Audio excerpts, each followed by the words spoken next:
I've, I have started the recording now. Good. So, welcome everybody to today's session. And we are having our speaker, David Alan Grier, who joined very early today. We have been like 20 minutes here just chatting and getting to know what's happening in US and what's happening in the other parts of the world.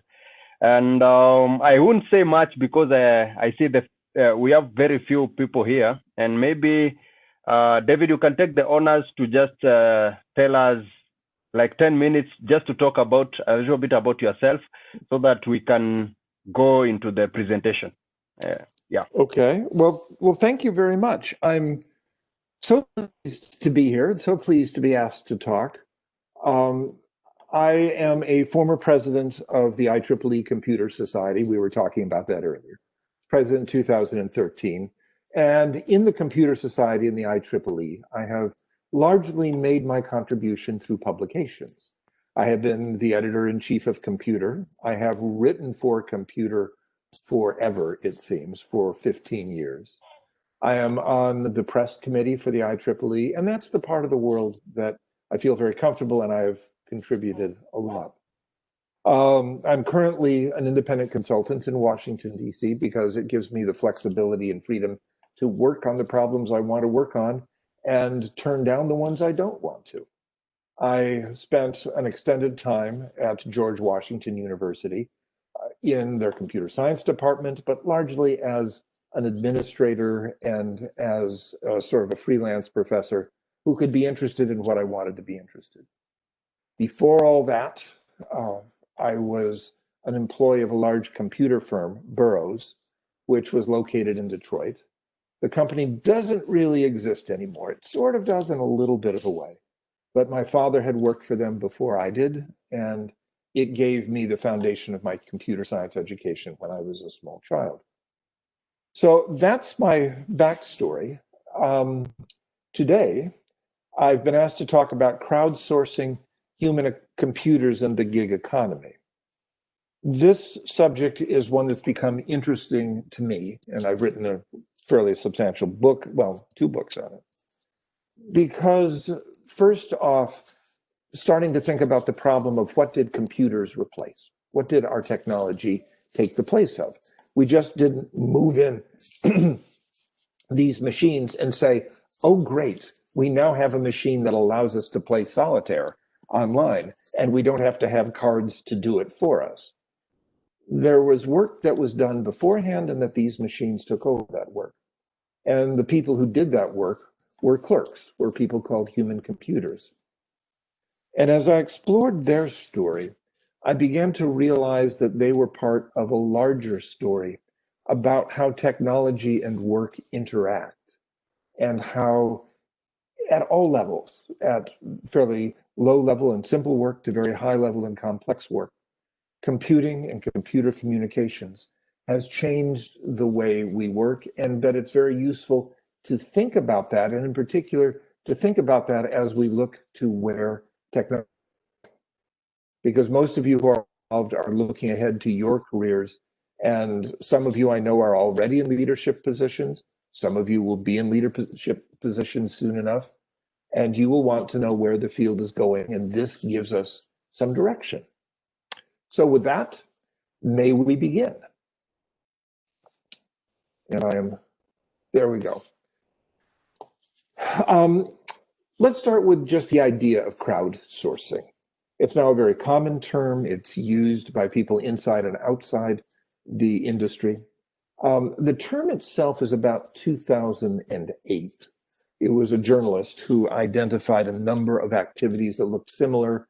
He wrote a book on and really defined a term that that has taken off and had a wide variety of applications. I came along about that time, and I knew one thing about that field, and that was that it had a longer history. And that history really probed into the nature of computation and communications, and it told about the claims, the relationships that workers have to organizations. And by workers in this case, I mean a wide variety of them, ranging from people who would enter data to people who would answer the telephone, to people who would design software, to people who would shape large systems, a whole range of them. It predates the internet substantially, and in particular, in the United States, it reached its high watermark in the 1930s. This is a picture of what was the largest and most powerful computing organization prior to the invention of the computer. The picture is not perfectly clear, but there are 450 people sitting at desks, and despite the fact that the three men at the front all have adding machines, most of them are calculating with pen and paper. They're creating mathematical tables, mathematical functions, and if you look on the pillars, in particular on the leftmost side of the picture, you'll see a poster affixed to that pillar. And that poster reminds the workers of the rules of arithmetic. In particular, what happens if you subtract a negative number from a positive number? That's the first line on the poster. And these were people who didn't know very much about arithmetic and needed to be reminded how it worked. So that's the group that existed. They were very common. These groups date back to the 18th century. And they were skilled or really semi-skilled intellectual labor. They relied on a very fine division of work, being able to take big computations and divide them into little teeny steps and have and assign those steps to individuals. In many ways, it was an early example of parallelism. It was an early example of refactoring instructions. And the interesting thing about it was to manage these large groups, they relied on market tools. In particular, instead of saying, you had to do this and giving them instructions, they would say, you have to complete a certain number of worksheets, because they did their calculations on predefined worksheets. And you get paid by the number of worksheets that you do and complete. Now, the worksheets themselves, and this has been one of the horrible things, I've been trying to find modern examples of them. And they're not many because they were so good, most people used them as scratch paper. They'd flip them over and they'd scribble on them. The worksheets were developed in the 18th century by the British Nautical Almanac. And the person who was the astronomer royal at the time was a guy named Neville Maskelyne, and that's his picture at the bottom. Astronomy was the biggest user of computation for scientific work at the time. You have to take your observation of stars in the night sky and move them from a relative measurement, which is a measurement that depends on the time of day, the season of the year, and the angle that you're taking of the star, and convert them into an absolute location in the heavens. It was an important thing to do because this was the tool that the British Navy and the British industry, the British shipping industry, used to guide its ships around the world. The Nautical Almanac gave them the tools for finding the location of the ship and for navigating through difficult waters. The Nautical Almanac applied between 8 and 12 computers. They were generally religious people, men of the cloth, ministers, who did this in their spare time. They corresponded by mail, and they were given a worksheet with specific instructions for calculating. And on the right-hand side, behind everything, is an example of a handwritten worksheet by Neville Maskelyne. It is, oddly enough, not in any of the British libraries. It's in the American Library of Congress. That's where I found it. Because one of the 12 computers lived in Virginia, and they would send his computation across the ocean to him. He would work on it and send it back. So it sets up the model for this kind of work and for the gig economy work that's coming ahead. Now, the model group, the one that really established the process, was a group in France after the revolution in France. And it started in 1793, which, if you're doing your French Revolution dates, that's the year they set up the guillotine. So they were doing tables of mathematical functions for the revolutionary government. And one of the things the revolutionary government said was, we're doing everything decimal. Um, you all know, certainly in Kenya, the British system of measurement that involves miles and feet and yards. And there are all these different things, and I never remember if it's 5,260 feet per mile or is it 5,280. It's all very confusing. The French wanted 100, 100 meters, 1,000 meters to the kilometers. Everything was done in tens. And they wanted to do that for angle measure too. A quarter circle in revolutionary France was not 90 degrees, it was 100 grads. And that meant all the trig tables no longer worked. And so they got Auguste de Prunay, and they recalculated all the trig tables for decimal measure. That group came to the attention of Charles Babbage. And Babbage is, of course, very important for computer science because his thinking on computing machines laid the foundation 100 years later for the development of modern computing machines. In particular, Babbage influences Howard Aiken at Harvard University, and that's an important point in developing computing machineries. Babbage, who wrote in 1832 on this, recognized that it involved the division of labor, and he saw two things that made it worthwhile. First, that you only could hire, you only need hire the amount of labor that you actually needed. You could, if you needed only a few mathematicians to set it up, you would only hire a few, and then you could hire a larger group of people who didn't really get all of math to do the calculations. And that's been the driving force of the gig economy. Second, which is an observation that I have found really interesting as I've studied this, he, in a slightly earlier paper, said that two people doing computations from the same instructions are inclined to make the same errors. They don't always make the same errors, but it means that if you're checking calculations, you have to have two people working on the problem in slightly different ways to try to ensure that they don't make the same kind of errors. And in crowdsourcing, during 2009, 10, and 11, when I was very active in the field, I was working with things like Amazon and Samasource and a group that was then called Crowdflower that now has a different name. And they were having trouble of assigning work to people and those people making the same mistakes. And we were trying to figure out ways of getting them to avoid it. Babbage's model involved three tiers of workers. It involved one leader, and in the one that he saw in France was Auguste de Prunay. He then had, the leader would then have a group of managers or planners was the term, who would help set up the problem and develop worksheets. And then a very large group of workers, the de Prunay group had 90, people who didn't really get much about mathematics, but knew enough to be able to add, subtract, multiply, and divide. In particular, in the French era, they tried to make everything work with just addition and subtraction.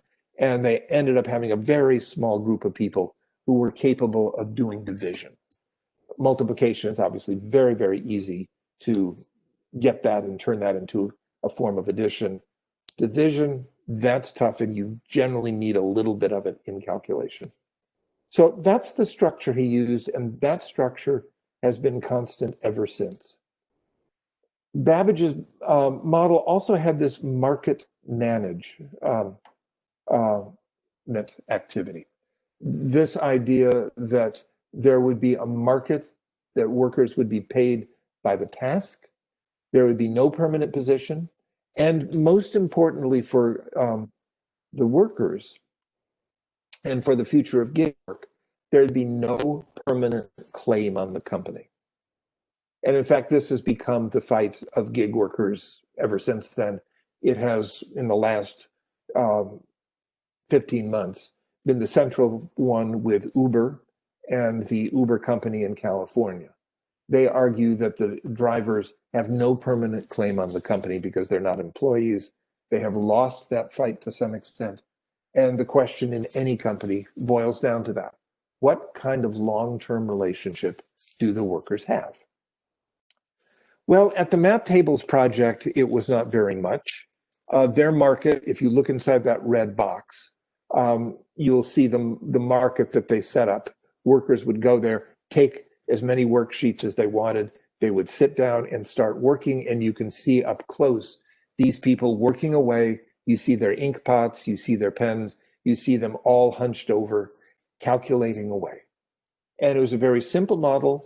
And one of the things they were doing, because of the way they were working in the 1930s, they viewed themselves as a temporary project, a place where workers, particularly clerks who worked in stores, could find employment when they had lost their job because of the economic depression.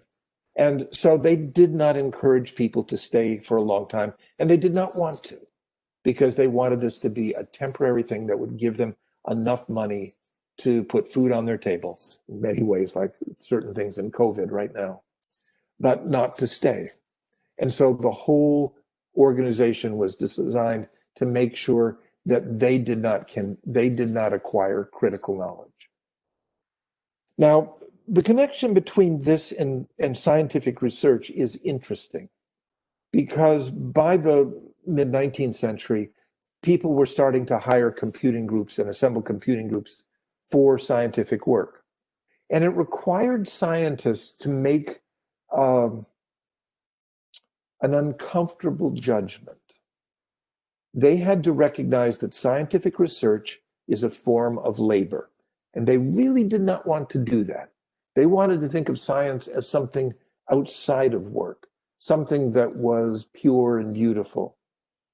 And once you make it labor, you then give them the incentive to hire the least expensive workers. Because science has never been as well funded as scientists would like. And so to get the most out of the money you have, you try to figure out what kind of work you can assign to basically low-skilled workers. And it was at Harvard University in the 1870s that the astronomers there got the idea of hiring young women who were in their late teens and early 20s, to do calculation. Their argument was that there was a fairly well-educated group around Harvard, children usually of professors and others, who were able to do it. They were young and had not found a permanent place in the world. Most people assumed that they would be marrying and setting up their own households. And because of that, they weren't supporting themselves, so they did not need to be paid a lot. And they worked on calculating the data from the Harvard Observatory. And one of the interesting things that came up during that was that Harvard made very clear that those workers had no claim to credit for the results. And there were a number of the women who did this who actually learned a great deal about astronomy and proved to be fairly skilled astronomers eventually, certainly by the 1900s. And that fight about what claim they had to the scientific results is something that continues to this day. And Harvard has only recently begun to admit that these people did have some claim to the discoveries that were made. In modern research, we have a lot of things that are quite similar. We have things where a large amount of labor is required. And I've given on that list several that I found very quickly on the current websites that are doing this, enumerating craters on the moon and on the Mars, processing data from occulting stars, because in particular, that's a way of finding planets, transcribing data. Right now, there are a number of projects that are transcribing handwritten weather data that goes back to the 15th century to try and begin to understand large-scale planetary trends. And gathering data, having people go out and take measurements, look at weather, look at environment, look at animal species. And right now the websites, and for example, Cosmos Quest is one. make it very clear that you're helping science, that you're part of the scientific endeavor, but you have no claim for scientific results. And they have had trouble with that.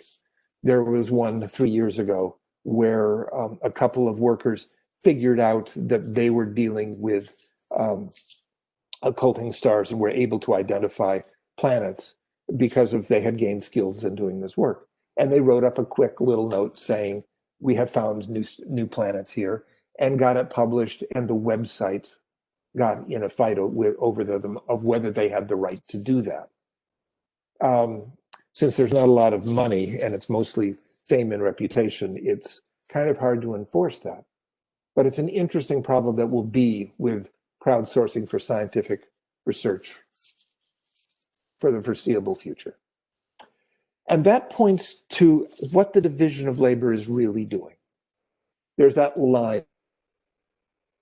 You see the leader and the managers beneath the leader. Those are the people that hold knowledge and history. They know how the system works. They know how to manipulate the system to get it to do the work they want. They know what's been done in the past and the lessons of the past. The people below the line are viewed as just labor without intelligence, without history, without fully understanding how the organization works and not being able to manipulate it. And if you think this is just in scientific research or just in calculation, you can be very quickly disabused of it. One of the examples that I speak about regularly when I talk about crowdsourcing and the gig workers is what has happened to waiters in restaurants. When we started introducing computer systems to manage orders and food delivery in restaurants, we immediately set up this exact same kind of division. Prior to it, waiting was a semi-skilled job. You had to know about food, you had to know about dealing with customers, you needed to deal with a cash register. Everyone had kind of the same set of skills and had to move around the whole thing. And the fight was over who got the best tables that would tip the most. Once we put in computers to manage food orders, to transmit orders to the kitchen, keep those orders paced at the right scale, there quickly became two groups of people, really three. One group that ran the system, one group that knew pretty much how the system worked, took orders, dealt with customers, dealt with customer problems, and then a large group of workers who took food from the kitchen to the table and then cleaned up the table afterwards and didn't know anything. They just took the instructions from the computer system. That model has been applied to work across the board in the last decade and is only increasing. The commercial equivalents are the same, and Uber is an example, but there are dozens and dozen others. They create markets. They use market management techniques. They define tasks that can be placed in those, and they deliver employers, people who need these tasks done, to workers, or vice versa. And again, what this tends to do is to separate skill and knowledge from workers. And one of the examples is Uber. Uber really isn't possible without the Waze application that guides Uber drivers from their pickup to their destination. Because Uber drivers move to where the demand is, and that may be an area that they do not know well. A quick comparison is prior to the 2000, London taxi drivers. To get a taxi license in London, you had to know the map of London well, and you would walk into the London taxi headquarters and say, I'd like a license. And they would pull out a question from a list and say, do you know where this street is? And you had to describe where it was and how to get to it from one of the big train stations, for example. And if you did not get it, you got a second chance with a different street. And if you didn't get it on the second try, you had to leave and you could come back a week later to try again. But the idea was no one got a taxi license without a detailed knowledge of how to get around London. Uber means we can hire drivers who no longer need that skill.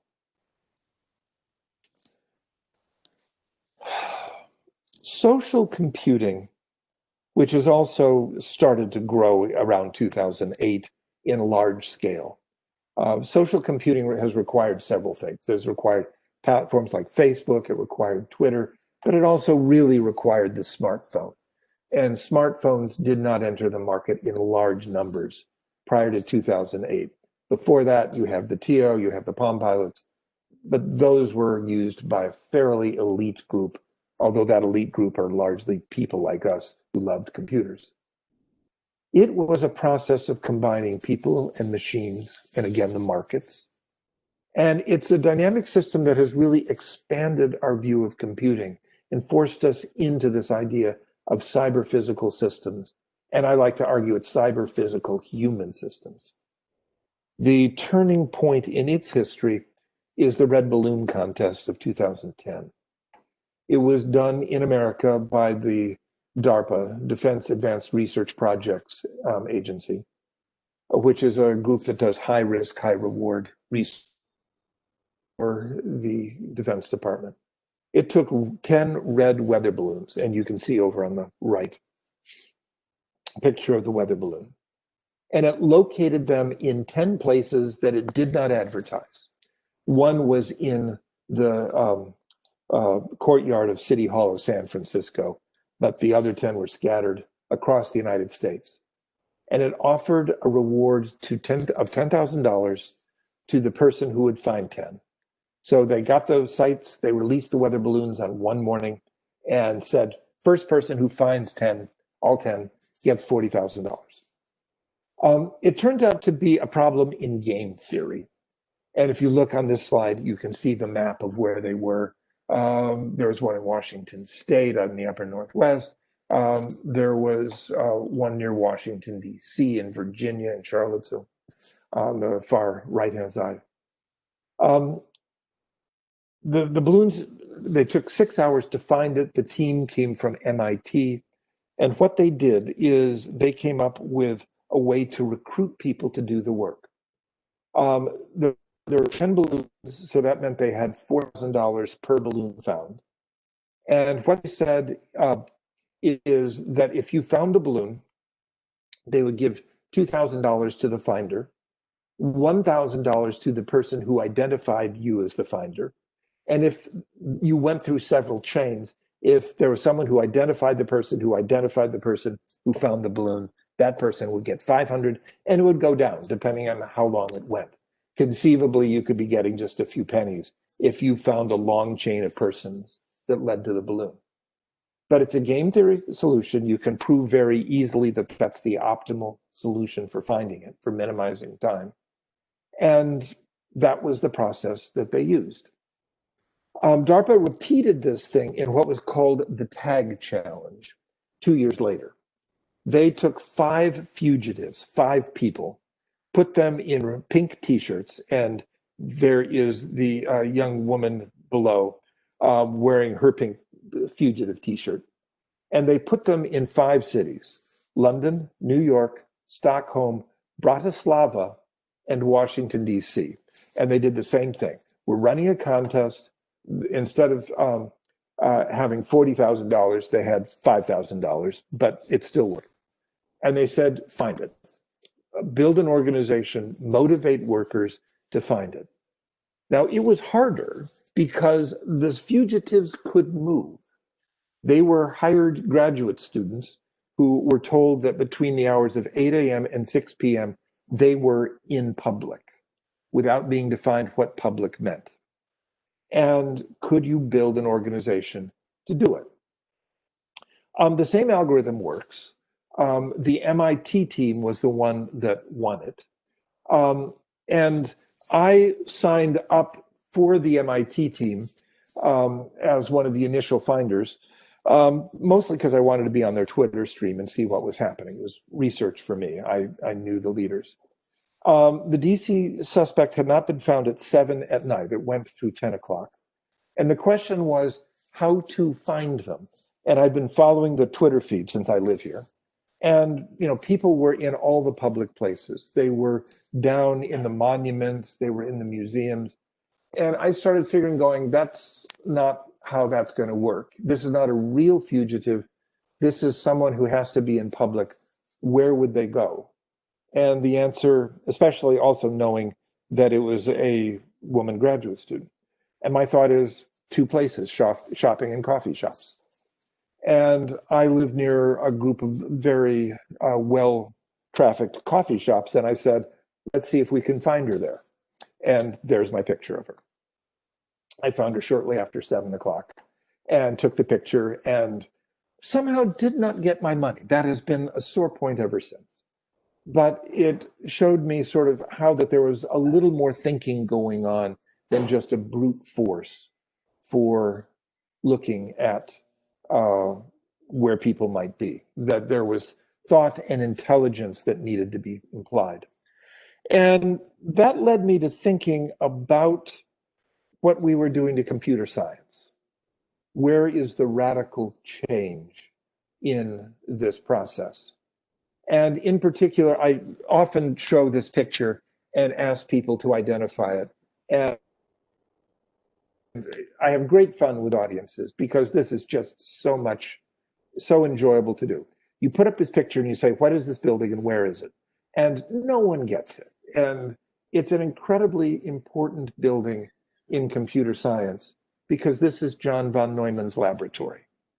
If we talk about the von Neumann architecture and the von Neumann concepts behind computing, this is where he built his computer. This is where he developed those ideas. And it is now a daycare center in Princeton, New Jersey. I was taking these pictures and the guard at the daycare center kind of came out and said, and what are you doing, sir? And he had to believe when I told him this is John von Neumann's original computer lab and I'm taking pictures of it. And there's actually a little plaque on the inside that says that. He knew that I knew that. And if you know something that crazy, then you probably aren't someone who's trying to kidnap children. But one of the things von Neumann did for computing, in addition to his standard architecture about memory and processor and instructions, he was very clear about deterministic autonoma, that we are building deterministic autonoma and we are asking what kind of problems can they solve. And in particular, if you look at what crowdsourcing does, is that it brings a non-deterministic aspect to it. You're asking for human judgment, not necessarily fixed, rigid computation. So if you start with the standard von Neumann model, and this is another picture that I often like to throw up and say, can you recognize it? And I'm always surprised at the people who can't. That's John von Neumann standing next to his computer. And that, and what is happening with my thing? That machine still exists. It doesn't work. There are wires dangling from it and tubes broken. But it was the one that really shaped the modern computing. Virtually every major processor, short of things like the graphic interface processors, have an identical or very similar architecture that's based on his ideas. And if you look at it, which I've tried to sketch out on the left, you have a program that's applied to a control device. It's that little kind of blue thing in the upper left-hand corner. There is a processor that can do a certain amount of operations. In this case, I have the 4 arithmetic operations. There is a storage that holds information, that's memory. And there's a data flow coming in from the left, and it goes out to the right.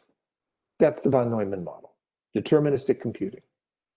What we are adding to that is something that's not mechanical, not deterministic, not necessarily reproducible. And for some reason, my thing is getting into a timed mode here. That deals with non-symbolic input, potentially, not necessarily provable true or false, as von Neumann made his points, and is a market-based process. And so what we do is that's adding a fourth element to the box. Let's hope this thing is not jumping ahead. And that represented by the scales, and if you will forgive me, is the market, is something that weighs judgments and how valuable it is. It brings in social computing, it brings in human workers, and it really is an extension of the rules. And you can see here we have a human worker. And again, I'm sorry for this. I'm not quite sure what is happening. A human worker that is extending the deterministic process of the standard computer. And we see the literature now filled with discussions of what happens when we get humans in the loop, when we get cyber physical systems with judgments involved. And again, forgive my slides right here. It's far from clear for me. It alters fundamentally the social structure of organizations and employment. That structure that involves the three elements that any worker needs. If you look on the left-hand side, I have my workers reporting to the market. And that social structure has, every person has three elements: their position, their function, and their status. Their position is where they are in the social structure, who reviews them, who they report to, who pays their salary. Their function is what they do, their skills, what they actually do for the company, what judgments they make. And the status is at some level how much people listen, how they are able to alter the structure, how they guide others and help them do their work. And this process of now bringing judgment into computing process is a wide-ranging thing that affects all sorts of work, including work that we don't think of. It fundamentally, companies are bureaucracies, organizations of people that have those elements. And these things change those bureaucracies. It changes the balance between equity, everyone having an equal right, and individual action. It expands what one individual can do. And it also threatens the ability of people to use their skills sometimes and to be able to make contributions. And that process right now, we are in the thick of it. And I think we have probably another decade before these things will completely settle down. These things, again, are the process of refactoring. Crowdsourcing is refactoring the corporation, just as we're used to refactoring software. In particular, the position. We have known for a long time that it flattens things, that it brings responsibility into the hands of fewer and fewer people, and particularly the responsibility for capital into the hands of fewer and fewer people. In terms of functions, it changes the skill balance. It can remove a single skill from a job and assign it to others, as I used with my example of the waiters and taxi drivers. The status is what has been really fascinating to me, because it changes the nature of influence, and it's what we have seen on social media, and it's what we see in work. Anyone who has spent any time watching a Slack correspondence for an organization, and Slack is basically text messaging and a little bit more structure. But it gives certain individuals who can use it an ability to push teams, to change organizational structure, to put themselves at the center of more things than they necessarily would be because of their position or because of their skill set. If you look at the literature on office organization, there is a longstanding joke and observation that administrative assistants control corporations because they know what's going on. This thing, particularly if you look at Slack, for example, has changed corporate structure because it's not necessarily the administrative assistants who know what's going on. It's people who pay attention to Slack and know how to use it. And that's been the major change of crowdsourcing.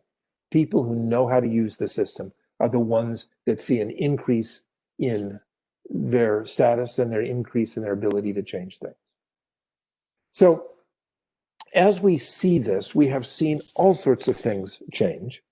The big thing is obviously workflow has now gone global, which that started before crowdsourcing. It's really in the 1990s when it first starts moving.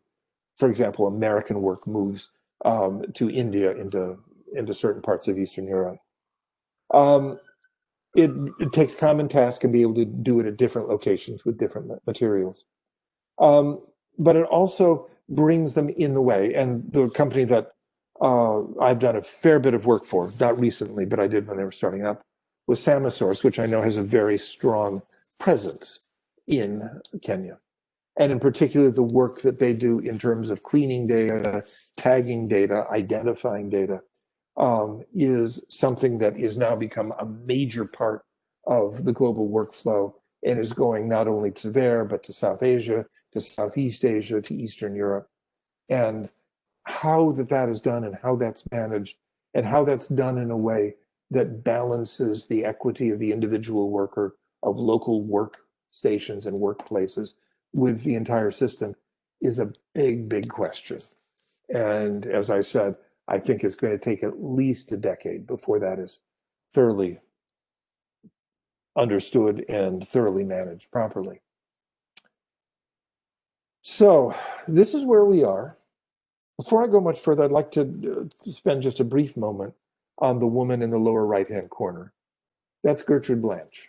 She was the manager of that computing organization, the leader that I used in my early slides from the 1930s. She was the one that oversaw the operation of 450 computers doing calculation on a daily basis. She was a very early woman PhD in mathematics in the United States and made her name in a period when it was very difficult for a woman to have that degree and make use of it. And she did solely because she was doing something that scientists didn't understand and didn't want to do themselves.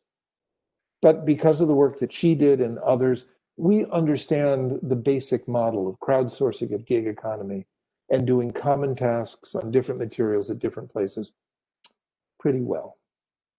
We also know that the social issues are coming to the fore, and these are social issues that not only are part of this, but you can trace them back into the social issues that come out of colonialism, for example, because colonialism is largely building a global supply chain to supply a relatively small set of factories. I know there's more to it than that, but from the computing point of view, that's a key element. What happens to those complex flows are less well understood, and we are beginning to come to grips with them, in particular when you're sharing materials, sharing a common location. What it does for computer science?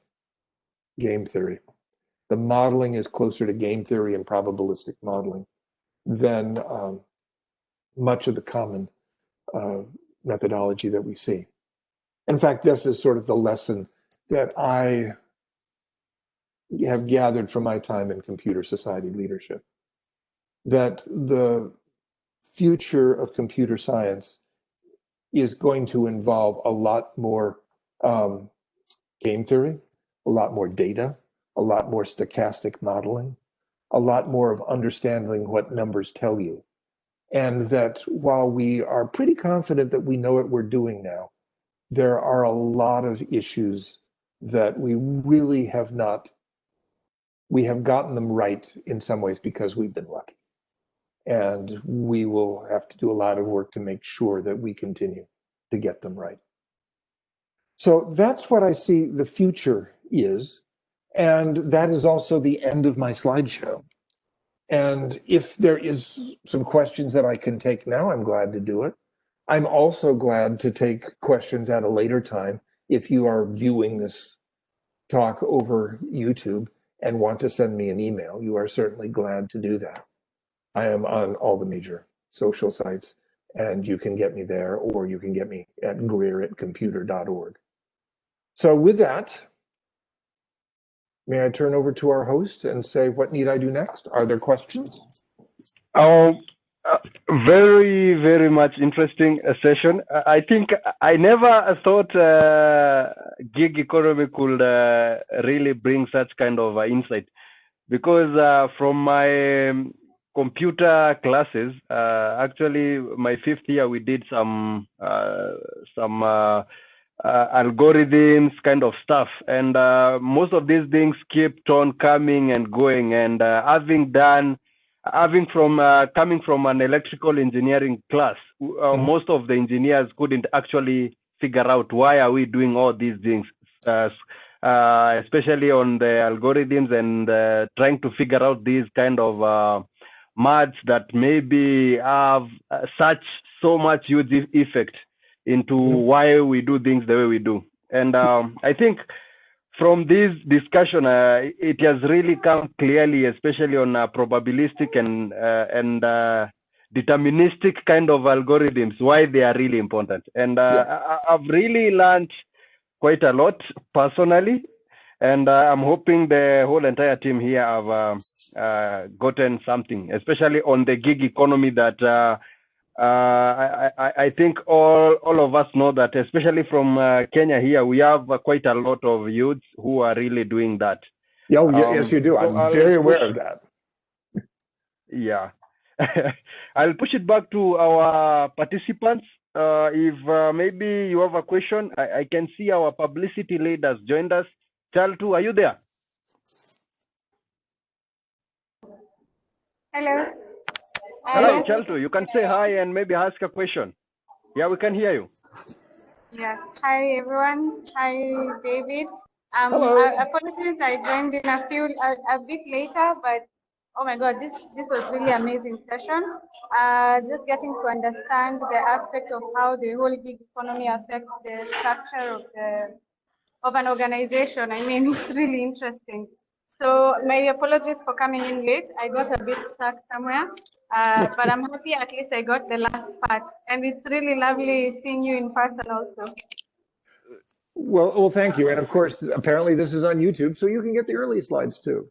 Good. But I think the important thing for computer scientists, computer engineers, software engineers, people who are part of the Computer Society and the IEEE, is to understand that our work is connected to the work of corporate structures, how workflow moves. And once you do that, that opens up what we are doing and what we are influencing to basically everything. And that we need to find our place and what we can contribute, which is substantial, to the understanding of this. Because as we know, the gig economy at the moment has brought work to a large number of people who wouldn't have had it before, but it's also trapped people who can't move beyond it. And we need to think about how we balance those things, how we bring together ideas that people can use to advance themselves, to improve their lots and the lots of their family. And how we, at the same time, use it to make businesses more efficient, to deliver goods and services to all. And those are tough problems. Yeah, true. I've also realized pardon? Go ahead. You can proceed. Just And proceed. I was thinking, I like the aspect he explained also in terms of how it has changed status influence and how that can be worked around even for companies. Yeah, it's a big change that we do not have. We are not on top of that at all right now. We've seen it, we can document it, but companies are run by a handful of people who know what's going on, and that group has shifted substantially. I think another thing I've also captured into the presentation is in regard to where we are coming and where we are going to, is we are going to a scenario where most of the decisions are going to be data-based. And most of these also algorithms and kind of structures that have been coming through are maybe the major influence into what we are currently seeing in, especially in machine learning, artificial intelligence, and data science. So I think it's kind of connecting slowly by slowly, and having such kind of information, you can really connect to why every company is diving into data science, artificial intelligence, and machine learning. Exactly. Yeah, exactly. And I think there's a key thing with data science that we need to do, because we think of data science, the data is out there and we just gather it like it's wheat or corn. We just go out and gather the data and then we work with it. And in fact, our methods of gathering it, we really need to think of it as we're doing an experiment to answer a question. And sometimes we will set up an experiment and we'll gather the data and we'll realize that the experiment is set up in a way that does not answer our question. It answers some other question. And the tendency is to plow ahead and try to make something useful out of it when in fact we need to back off and say this was the wrong way to approach the problem. And I'm in many ways I view myself as one of the very first data scientists. My PhD is technically in statistics, but I was this person in the statistics department that spent all my time in computer science classes. That we have to be very careful about what we're answering, what we can get of our data, and how robust our model and our data gathering techniques and our data analytic techniques are against maligned data. And we have seen enough examples of machine learning and machine intelligence and deep learning all fail that we should be a little more on guard than we are. We've seen great success too, of course, but it's the failure that we are going to end up being responsible for at the end of the day. So we need to start thinking about how we identify it, how we protect, how we can move forward. So thank you, David, for that. I don't know if we have anyone else with a question or a comment. We're not many, I think. But I'm always willing to take questions later. Send them to me, griercomputer.org. Glad to talk with you. And I just wish you well. Perfect. I'd be glad to help again if I could. Okay. For this, I'll give this time to Alex Watila to give a vote of thanks and take the honors to close the session. I don't know if Nation has come back to the session because I earlier called him and he didn't respond. Okay. Okay. Back to you, Alex. David. All right. Thank you. Nation is talking first. Nation has not yet joined, so I don't know. I think he just joined and then continue. So, David, thank you for your presentation. It's quite a privilege to get a presentation from someone who is very experienced as you are. I hope we will keep inviting you for more sessions. Thank you for all the participants that joined. Keep on engaging. This is one of the benefits of being part of a professional association. Mm-hmm. You get linked with people of this caliber. So yes. Thank you all. Thank you for coming. So I think we have come to the end. I hand the meeting back to Gidinji. Okay, mine is just to say thank you all, and thank you very, very much, David, for sharing the session with us.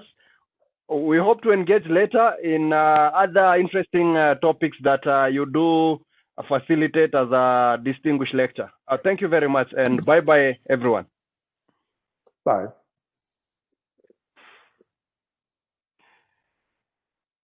You can leave at your own pleasure. Okay, well, thank you. I very much enjoyed it. And as I said, if I may be of help to you again in any way, as you know, I've written for computer for a long, long time, and there's a lot I can speak on. So, and definitely being the past Computer Society president, you do have a lot to offer to us as the section and also as the young professionals. Yeah. Glad to help. Let me know how I can help, and I will be glad to do it. Perfectly. Yeah. Bye-bye. Bye-bye. Bye.